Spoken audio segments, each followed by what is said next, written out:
Katie Huberty, okay? She's out with a note today, too. Overweight, $130 the price target. They'd be aggressive buyers, they say, if the stock got down to 100. So, Shannon, I mean, this is a big question in the market about arguably the most loved stock in the market. What happens now?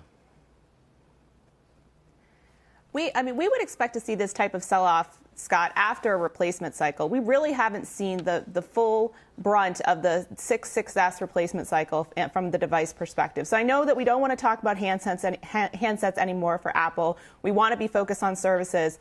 But to be honest with you, if you look at this upcoming, replacement cycle, plus the growth they have in services, and you think about the ubiquitous name that Apple is in our day-to-day lives, I think weakness is a buying opportunity. Maybe not for the next 6 months, but over the next 5 years, it's hard to think of a consumer brand that you'd want to have exposure to, and especially given that I think this sell-off is a little early, given their, the cyclicality of their business.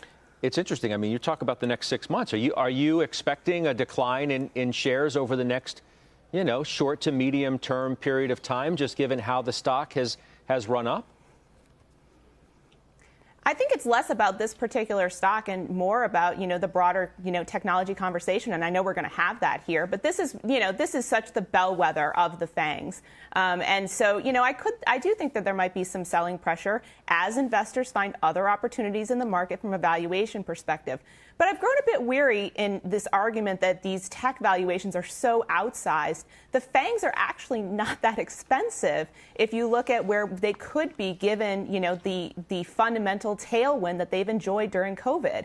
And so I think there might be some weakness. But to Pete's point, we might have another opportunity here over the next couple of months to add to a position. I mean, Degas, you look at valuations among these large mega cap technology growth stocks. Facebook is 30 times, Alphabet's 30 times, Microsoft 32 times. Amazon's come down a bit. It's still 92 times. Netflix is 65 times. Let's not forget, too, that we've been talking a lot about multiple expansion. And the reason why these stocks rose to begin with wasn't necessarily on their great fundamentals. It was on multiple expansion. For example, at the March low, Apple's PE was 16 times. Today, it's around 30 times. The question is, do the fundamentals of these stocks justify the expansion of the multiple to that degree?